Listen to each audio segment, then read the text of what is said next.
Mungu wa matokeo atakutokea. Mungu mwenye majibu ya maswali yako.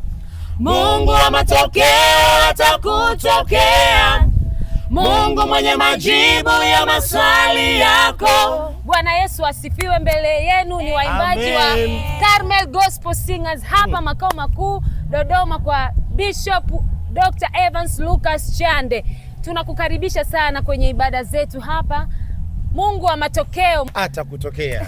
Kuanzia Jumatano tupo hapa saa 10, Ijumaa tuko hapa saa 10, Jumapili tunakuwepo katika ibada tatu. Ibada ya kwanza ni saa 1 mpaka saa 3, ibada ya pili ni saa 4 mpaka saa 7, ibada ya jioni ni saa 10 mpaka saa 12. Unakwendaga kusali wapi mpendwa? Njoo hapo utatukuta wanakwaya wa Carmel Gospel Singers. Tutaimba tena Mungu wa matokeo atakutokea. Usikose.